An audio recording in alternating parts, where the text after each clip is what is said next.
दोस्तों आज का ये वीडियो कमाल का होने वाला है। मैं आज के इस वीडियो में आपको बताऊंगा कि आप अपने हार्ड डिस्क को एज ए रैम कैसे यूज़ करते हैं। सपोज फिल्मोरा जैसे सॉफ्टवेयर या कोई भी एक बड़ा सॉफ्टवेयर है जो हम यूज़ कर रहे हैं, उसको ओपन होने में टाइम लग रहा है क्योंकि आपके सिस्टम के अंदर रैम कम है। तो उस केस में आप, जैसे कि मेरे सिस्टम के अंदर 8 GB रैम है, तो इन सब सॉफ्टवेयर को खोलने के लिए सफिशिएंट है। सपोज 4 GB है आपके पास या 2 GB है, तो उस केस में इन सब सॉफ्टवेयर को खोलने में टाइम लगेगा, हैंग हो जाता है, नॉट रेस्पॉन्डिंग टाइप का एरर आता है।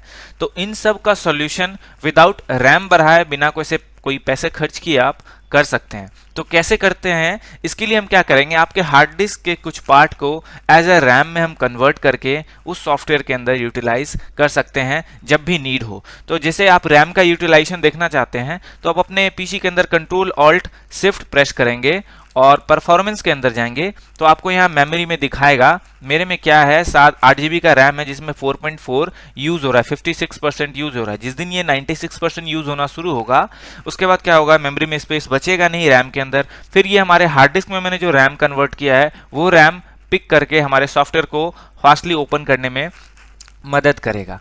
आप क्लियर होंगे मेरे हिसाब से कि मैं क्या कहना चाह रहा हूं। तो चलो हम देखते हैं कि रैम में कैसे कन्वर्ट करते हैं अपने हार्ड डिस्क को।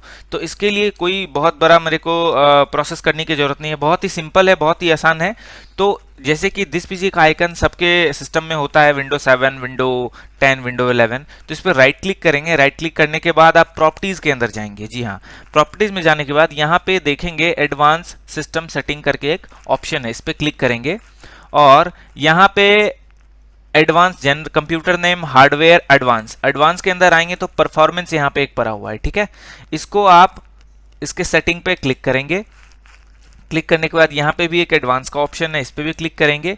तो यहाँ पे नीचे में देखेंगे एक विंडोज 10 के अंदर प्रोविजन है, विंडोज के अंदर प्रोविजन है वर्चुअल मेमोरी का, जो कि हम हार्ड डिस्क से उठाकर एक वर्चुअल मेमोरी बना सकते हैं। आजकल मोबाइल फोन में भी वर्चुअल मेमोरी आने लगा है। आपको कहा जाएगा कि 6 GB फिजिकल मेमोरी है प्लस 2 GB वर्चुअल मेमोरी है, टोटल 8 GB रैम है आपके मोबाइल फ़ोन के अंदर। मैंने कई सारे फ़ोन में ऐसा देखा है, आपने भी नोटिस किया होगा। तो कुछ इसी तरह का प्रोविज़न है इस विंडोज़ के अंदर। तो चलो हम देखते हैं वर्चुअल मेमोरी कैसे क्रिएट करते हैं, मतलब रैम कैसे इंक्रीज कर सकते हैं, या फिर कह सकते हैं आप कि किसी हार्ड डिस्क को हम रैम में कैसे कन्वर्ट कर सकते हैं। तो इसके लिए सिंपली चेंज के अंदर जाएंगे यहाँ पर और ऊपर में देखेंगे automatically manage paging file size for all drive.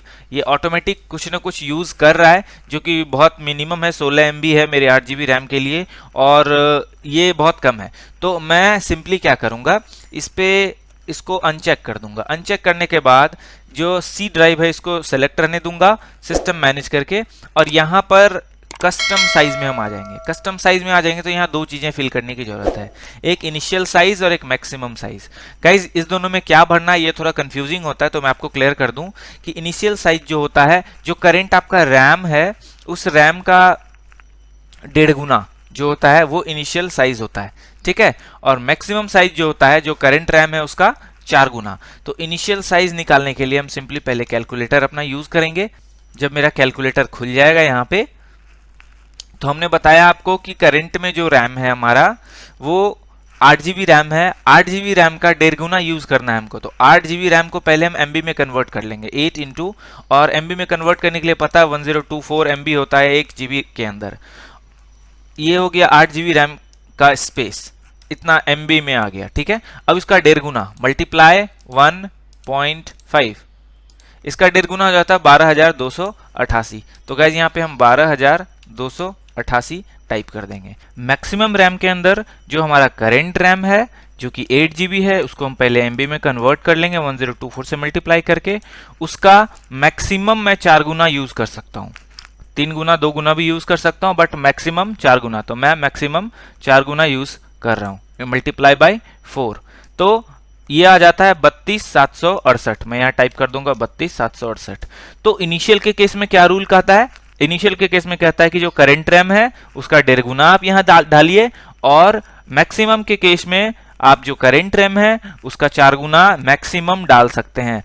Maximum कहने का मतलब 4 गुना डाल सकते हैं या फिर 3 गुना डाल सकते हैं। 4 गुना से ज्यादा डालना सही नहीं रहेगा। तो सिंपली कस्टम साइज पे क्लिक करके इस तरह से आप मल्टीप्लाई करके कैलकुलेशन करके डाल दोगे, और ओके कर दोगे। ओके करने के बाद ये बोला the changes you have made you required restart you after computer to take effect. जो भी मैंने चेंजेस किया है इसके इफेक्ट में लाने के लिए एक बार मेरे पीसी को रीस्टार्ट करना पड़ेगा। तो मैं ओके करूंगा और आप इस पीसी को अब आगे रीस्टार्ट कर देंगे, अप्लाई कर देंगे। अप्लाई करने के बाद ओके करेंगे। ओके करने के बाद वापस से इसको रीस्टार्ट का एक ऑप्शन आ जाएगा, आप इसको सिंपली रीस्टार्ट कर देंगे तो ये करंट जो प्रोसेस आपने किया है ये इफेक्ट में आ जाएगा। सो गाइज कुछ इस तरीके से कह सकते हैं आप कि एक हार्ड डिस्क को मैंने रैम में कन्वर्ट किया। अपकमिंग टाइम में जब मैं कोई बड़ा सॉफ्टवेयर यूज करूंगा तो मेरा रैम से जो कंज्यूम हो जाएगा स्पेस, तब क्या करेगा, उसको ओपन होने में मेरे हार्ड डिस्क से जो है वो रैम पिक करेगा जो मैंने कन्वर्ट किया है और वो सॉफ्टवेयर मेरे को जल्दी खोल के देगा। ये करंट जो रैम होता है ओरिजिनल वाला, उस तरह से ये काम तो नहीं करता है, हाँ बट काफ़ी हेल्प कर देता है ये किसी सॉफ्टवेयर को खोलने में, किसी सॉफ्टवेयर को फास्टली खोलने में। तो आई होप गाइज आपको ये वीडियो मेरा पसंद आया होगा। वीडियो पसंद आया तो वीडियो को लाइक कर दें, चैनल को सब्सक्राइब कर दें। Thanks for watching.